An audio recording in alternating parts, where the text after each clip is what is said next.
Hi guys, my name is Lauren and I work at Driving Test Success, and in this video we're going to talk about hazard perception and where to click on the test. So, what is a hazard in the hazard perception test?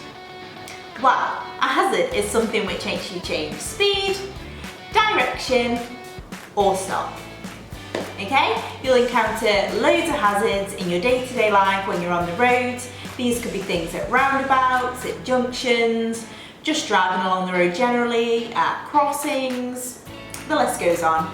But there's always a potential for a hazard to arise on your journey.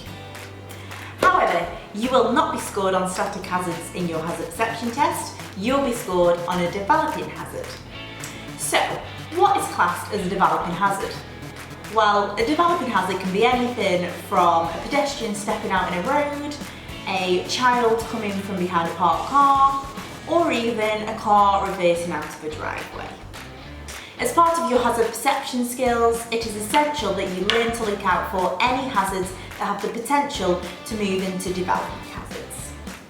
So, when should you click on the hazard perception test? You need to click whenever you see a potential hazard. Okay, so that's one click there. Then, when that hazard begins to develop, so if a pedestrian is walking along the road and they turn to the curb and they go to walk out, that would be a potential hazard. If they then start walking out in the road, which means that you've got to slow down or stop your car, that is a developing hazard. These are what you will be scored on in your test. So, you click once when you see a potential hazard, and a second time when you see a developing hazard. This then brings me on to the third click. So the third click is something that we always advise because learners actually sometimes miss the scoring window by only a fraction. So this is where the third click is really handy, because sometimes people do click that little bit too early, so that third click will just make sure that if you have just missed the scoring window, that you then may click in the scoring window with your third click. It's like a safety click. So what else do you need to look out for? Well, in the test there are cheat detectors. Dun, dun, dun. Not as scary as it sounds. These guys are just implemented in the test just to make sure that you're not clicking inappropriately. So when I say this, I mean you're not clicking repetitively, and you're not clicking in a pattern, so. Because if you do this, it means that you're not really taking in what's going on in the video, you're just clicking, hoping that you might score in the scoring window. Which you won't, because you'll be picked up by the cheat detectors. So don't do this. That's not to say you should be afraid of clicking when you see a potential hazard, because that's not to say that that potential hazard isn't the one that actually develops into a developing hazard. So in some clips there are also two hazards in there, two scoreable hazards, so it's really important that you do still continue to click when you see a potential hazard, but just don't go click happy. Okay, so there's where to click in the hazard perception test. Let's see how that looks in this clip next.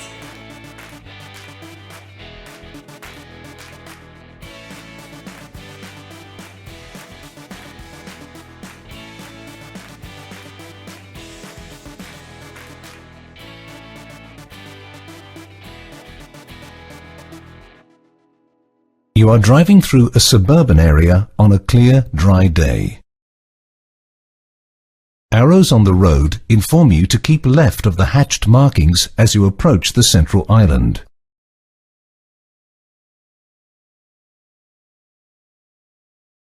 A bend to the right restricts your view of the road ahead. Reduce your speed in good time and be prepared for hidden dangers, such as pedestrians crossing the central island or vehicles overtaking on your side of the road.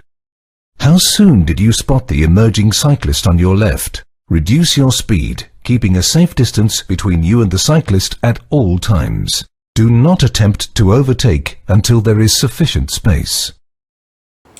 If you want to try out your hazard perception test skills, make sure you download our 4-in-1 app, which has 85 clips for you to practice with, including the DVSA CGI ones and our real life ones.